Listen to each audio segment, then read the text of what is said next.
to a new generation of women, and I'm Janine van Zenos. He who has a why to live for can almost bear anyhow. A quote of the German philosopher Friedrich Nietzsche, taken out of this amazing, strong book of Victor Frankl, Man's Search for Meaning. The author talks in the book about her survival from the Holocaust by finding meaning and purpose in suffering and utmost difficult times. In case you should just experience a very difficult time, or feel sick, or feel fully isolated or afraid, please order this book. I really think it is helpful and is strong and gives hope in this time right now. I also believe in the statement of Ram Dass when he says, we are just walking each other home. Now, Victor Frankl has walked an incredible, difficult path, and his story, to me, is such an inspiration to the world right now.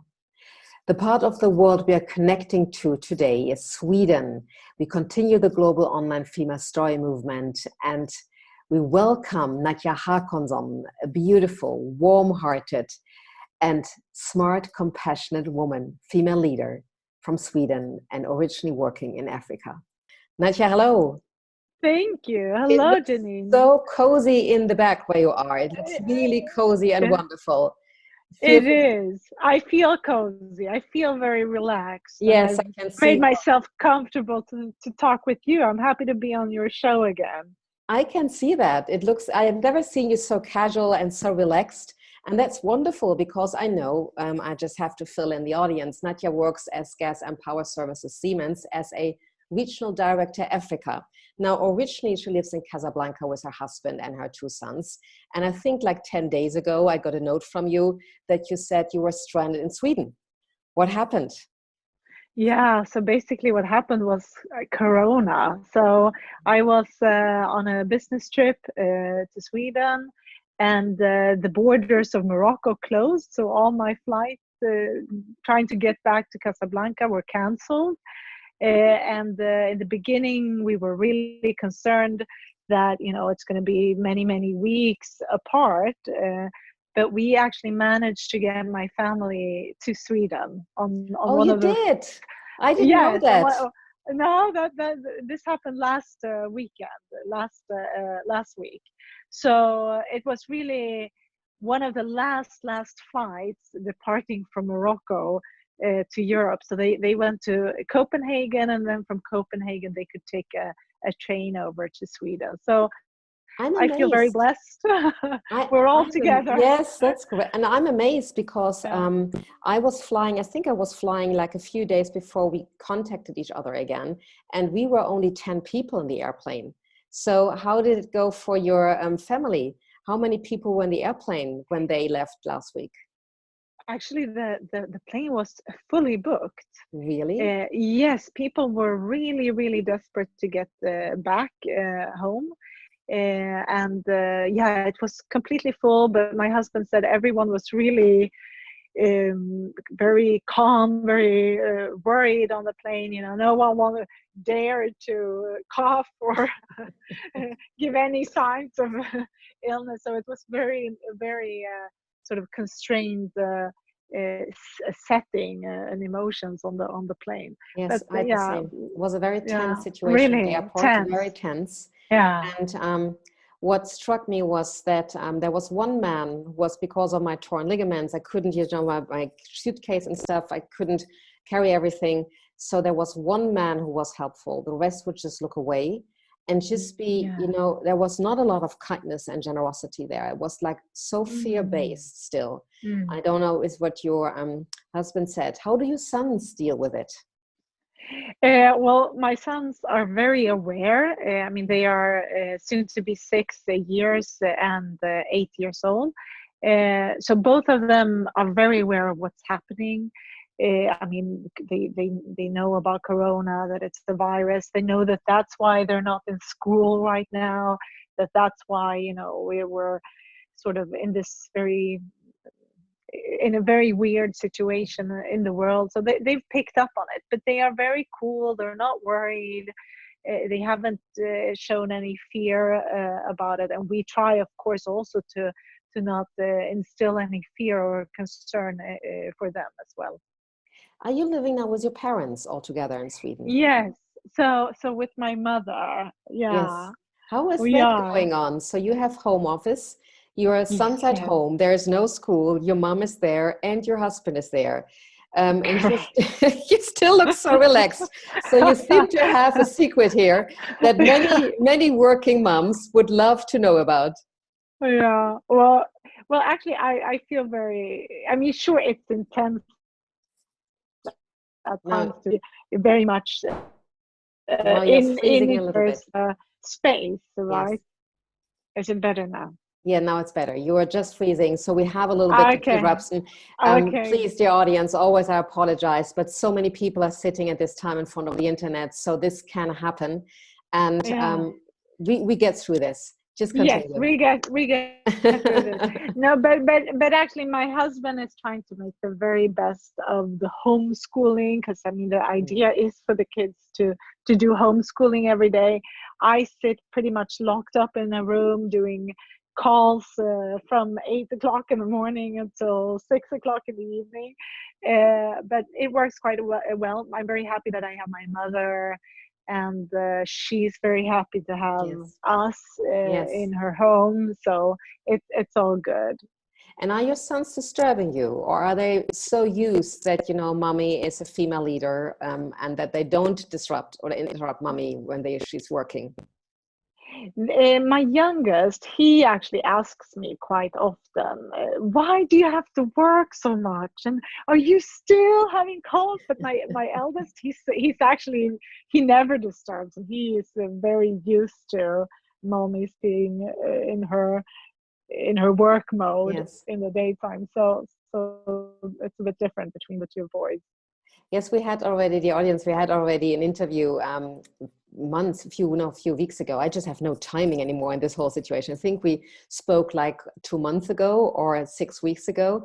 And one of your sons were just commenting on YouTube channel. I'm actually the son of Nadia, so she's my mom. And I found this so cute. That was the eight-year-old, wasn't it? Yes, this is the 8-year-old, and he was when I told him that I'm going to be on your channel again, he was like, Yes. "Oh, can you also share about my channel?" We really did. Yeah, So yes, he let's did. do this. I Yeah. love this. Is he around? Would you like to say a few words about his No. channel? I would love to see him. Yeah. Maybe next time. Maybe next time we put him on I would love to together. see. Well, if you want to say, if you want to shout your Yeah. sons in, I would love to see your Yeah. family. Can they not just wave right now? Can you just bring them in for a few seconds? Actually, they are about to go to bed now, and Okay, okay. so let's.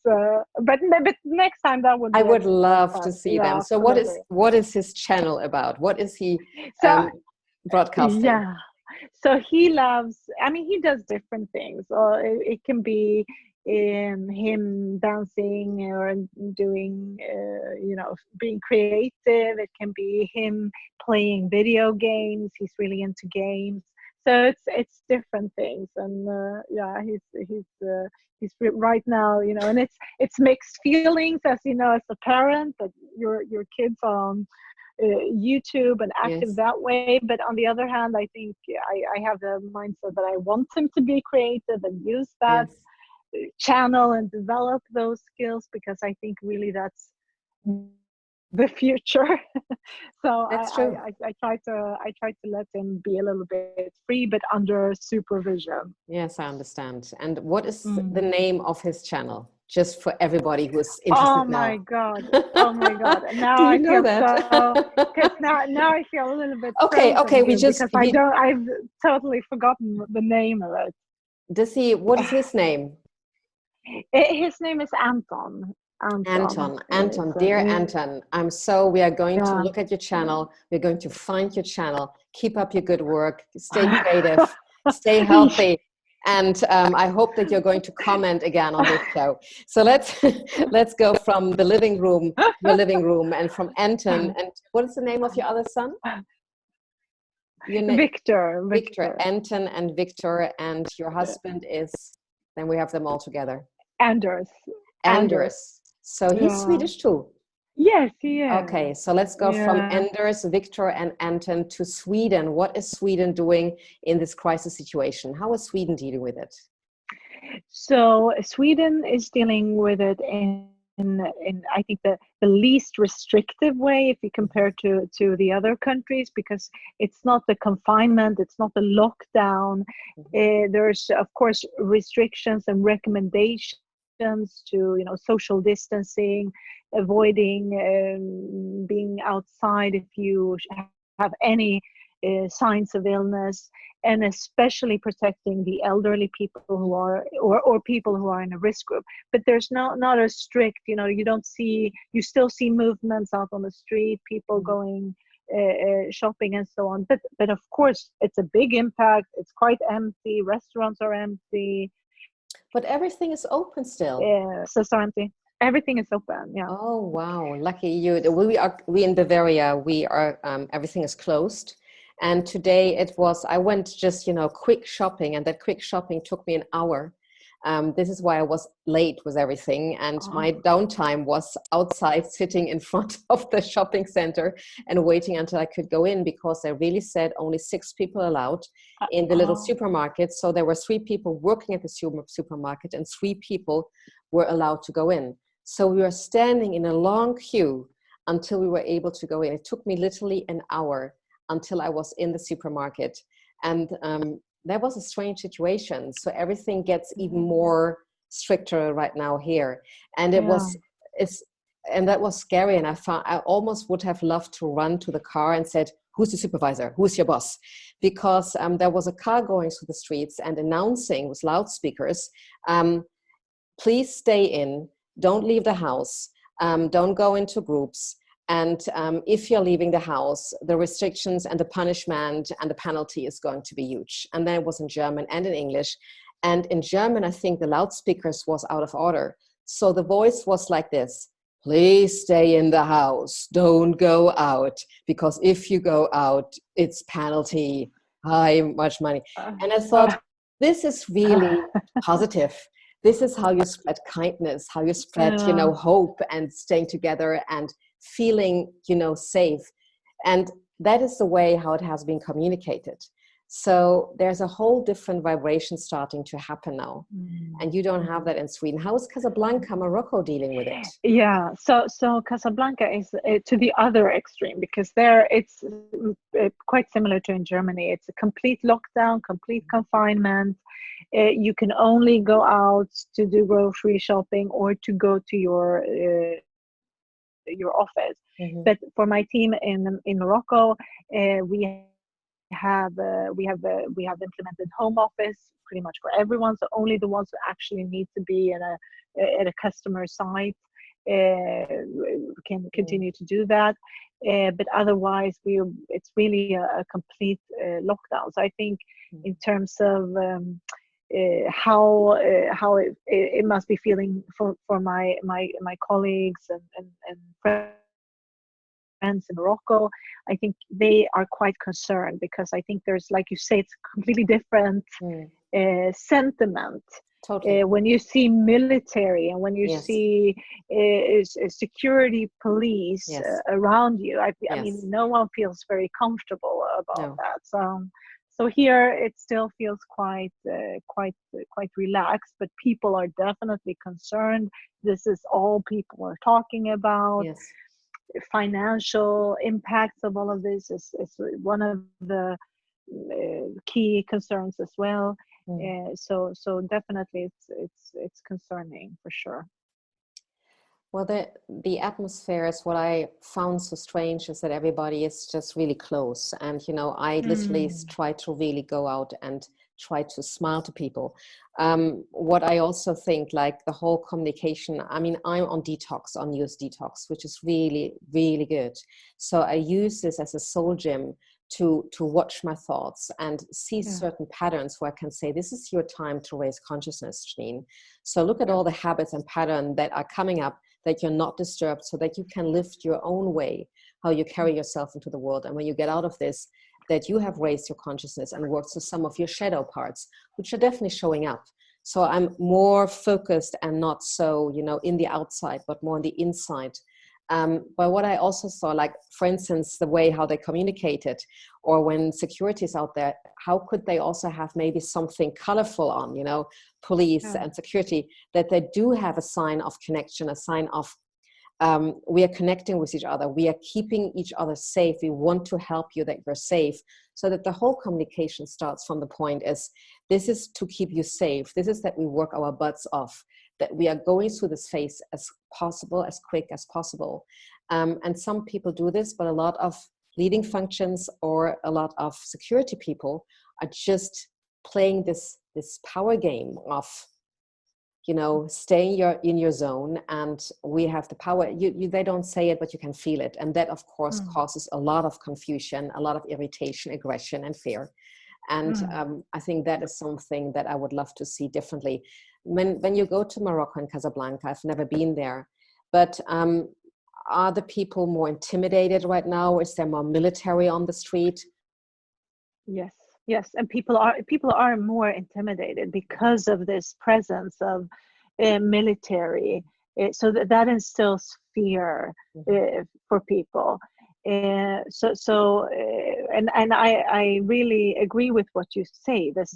This because this is actually, even though there's limitations and there's a need for control, you know, at the same time, that social distancing that we have to do right now, it's an opportunity for us as humans to connect to each other, but on a different level, and connect with ourselves in a different way. In a way, so really, we should see it as an opportunity for humanity, for reflection, for positivity, for love. And of course, if all we see when we walk outside the door is control, security, and police, we don't really feel that. So I think we have to try to, even though there's a lot of sadness and a lot of fear, we have to try to control the way we view this, our mindset. Absolutely. And I so agree with what you say. I mean, it is a challenge. Even, you know, I think I'm a little bit more, because of my work, I'm a little bit more focused on that. But also when I go out, there is a way of that you are mindful how much space you leave with any person.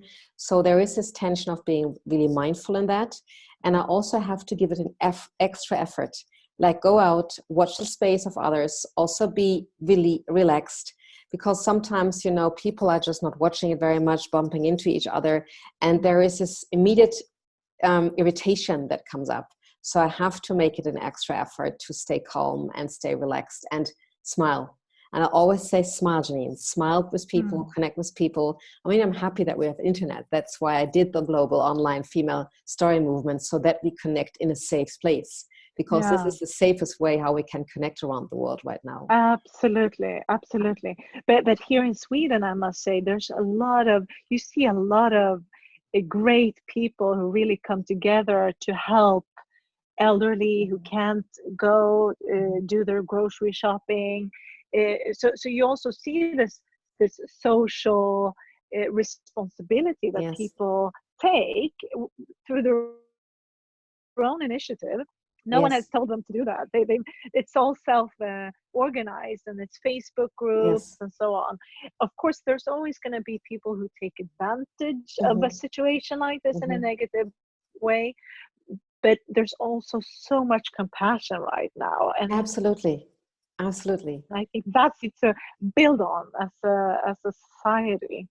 And then we have that too. Specifically, the younger people are really grouping and coming together and say who needs help, and putting up sites and how can we help elderly people. So I really love that. I mean, my mom is by herself in Hamburg, and strangely enough, I'm not worried about her, but I never treat her like an 81-year-old. I mean, you know, when it comes to elderly people, I never think about my mom, because my mom is such a hero for me and so strong in the way how she deals with it, and so positive, that I sometimes think, gosh, you're not really the best daughter. You should just care more about your mom, or, well, not worry about her. But because she's so independent and such a positive woman, I never ask her, I ask, of course, are you okay? But are you okay with shopping? Because she does that. And just a few days ago, she has found some really good opera music on YouTube. So she was in heaven. I think she had a glass of wine and she said, you know, when you come back to Hamburg, I drag you to the opera. I mean, this is so good. And I'm so proud that she has this positive mindset, because she's pretty much isolated also. She's in her own home. She cannot leave her home also. So that makes her always my hero on and on again. When you, as a female leader, and talking about heroes and leading people right now as a kind of a hero quality, if you want to do this in the most positive way and moving people forward and moving people through growth forward and also leading people towards a mindset that brings us together and that really makes us want to grow into a new level of consciousness, which of course goes through difficult times. How are you dealing as a leader from your home office, not seeing people, leading Africa from Sweden? Well, very much in a virtual way, Yes. but it's actually quite amazing how well it works, right? That you can do you can gather as a team, and you can still, you know, it's never going to be the same as a face to face, but you can still tap into the energy by talking with people. So the past couple of weeks have been really intense. It's been really a crisis management. Yes. About, you know, leading us through this.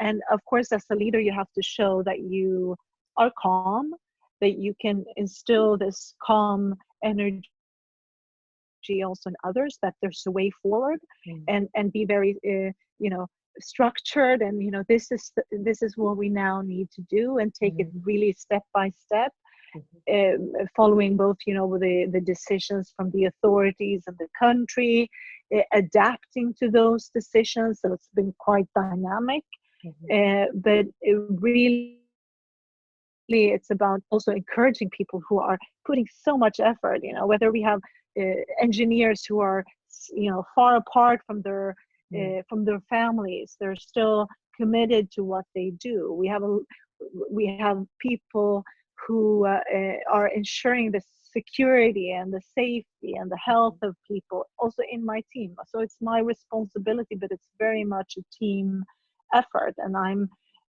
really proud of how we do this together. And as a leader, I need to encourage people and show them that we're really on track.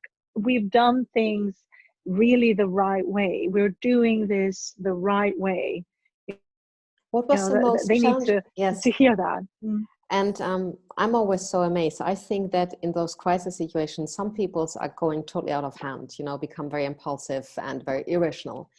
And some people completely grow, you know, beyond and below themselves. And in those crisis situations, what is amazing is that people usually work really wonderful together. It is as everything else is like the whole thing that we are normally so busy with ourselves, and it's just seems to subside. So focus is, let's make this work together. And this togetherness can be so strengthened, which also creates a purposefulness of oneness. And I think this is what I like also when minor situations, but I could see this in teams when we had a really tough CEO, not the best leader. We as a team would grow so strongly together. There seems to be, when something outside of us is happening, that people just remember and relate to each other in the positive way, you know, and come together. What was the most challenging part leading from Sweden, Africa? Well, the challenging part is, of course, that since I'm not there, I also cannot pick up exactly what is happening in the society. You know, people have sent me videos, people have described it to me, so I can paint my picture. But of course, I think I can. It's more difficult to from afar relate exactly to what's happening there. On the other hand, I think we're all been in that same challenge right now, because everyone is sitting from home. So we're all in a very confined situation, regardless of where we are. But, you know, thank God for internet and that we can talk, and I can pick up on stuff. We're talking with people. and I think we've had, you know, daily calls, and that way, you know, we walk through the actions that In we a need to do, smooth way. and the team spirits in a smooth way. Yes, it's been actually Yes, very that's smooth and amazing. very collaborative. That's amazing. I mean, we're still having some minor disturbances, the audience, with the internet in Sweden. So please, yes, be generous in watching us. And I can hear that. So, but I always see a beautiful picture, but can hear the cracking in the line. I hope you don't hear it as strongly as I do. But your picture is, do you hear the cracking in the line? No. No. For me, it's pretty okay. I don't So I know. hope for the audience too. Yeah, And I anyway wanted to, you know, come to the last question, and sure. we better get that through before we miss you or before you're going to totally vanish. That I don't want to have. Um, as I said to you, seeing you in casual clothes for the first time. I always see you more in business clothes, Yeah. and always shining and beautiful. But this time, you even on top of it look so relaxed, as if you come just freshly from vacation. And what has this whole situation done for yourself? That's a really good question. Well, it's been quite an intense week, I must say. But today, this afternoon, I actually took a nap, and I very I very rarely do that, but I took a nap this afternoon, and that was really refreshing to take a nap in the afternoon. Um, I think for me, first of all, it's quite nice to be with my family because I've traveled so much in the Yes. past couple of months. So I choose to see this in a positive way that, you know, obviously for the coming months, it's going to be no travel. You know, as soon as I can go back to Morocco, I will do that and pick up on work in Morocco. But actually, it's been quite nice to see my family every day, Mhm. and to have a more relaxing surrounding. I've been very casual. There's been days, I have to admit, where I've had really a really cozy sweater and barely, and you know, no makeup. I've been really it's I think it's a great opportunity to peel off some of the Absolutely. stuff that you're used to and just go back to the basics a little bit. That's the wonderful thing about doing radio or doing podcasts when I'm not doing video. I literally sometimes even don't brush my teeth. I just sit with my pajamas in front of and Oh. do it. Like, it is so relaxing to just not, you know, don't have to Yeah. care about anything. So I think just women. I told once Michael, my partner, and he said, "Ah, no, you have to cut this out of you." Stated that once. He said, I even haven't brushed my teeth. I said, yuckus. And I said, well, only women understand that. Men don't understand that. That's a joke, you know, take it as a joke, because we know Exactly. that, you know, putting your makeup on or Yeah. dressing yourself nice for meetings is an act. And it's not that Yes. we are so, that's vanity. It's really a No. professional act. So sometimes to not do that and just run around in your Yeah. PJs is so relaxing. It's really relaxing. I really like it because I mean I like to dress up as well, and it's a little bit, you know, you get used to your uniform, Yes, sort of say, yes. and that's fun too. But this was actually quite nice to just be a little bit more relaxed and you know, take walks without thinking too much about, you know, what you're wearing Absolutely. or And what I you can want. I see it think in your face. it's nice. And also, you know, Thank it you. gives a very different, I think that's the beauty of also doing home office, particularly as leaders in very big companies. There's always a kind of, I don't want to say tension, but like a behavior Mm, codex. And mm, I think if you as a leader also come up in being more casual and also have some of your meetings from sitting on a couch or sitting somewhere where everybody is just more relaxed, it gives a whole more relaxed feeling. And we all need that. So specifically in this time, integrating and bringing in calm, that's something that is Very important. Thank you so much to Sweden. Thank you, dear Thank Nadja. you. And Thank you, I would Janine. love to complete this story movement for today with the wonderful book of Victor Frankl, and it's a passage in his book, and it goes like this. So at one point he writes that a person may remain brave, dignified, and unselfish, or in the bitter fight for his self-preservation, he may forget his human dignity and become no more than an animal. And I love that, because we all have witnessed people who have not behaved necessarily as humans or in their kindness. So let's remember again to be kind and generous with ourselves, with each other. Let's spread the vibration of kindness. And tomorrow we are going to England. Hopefully see you there. Until then.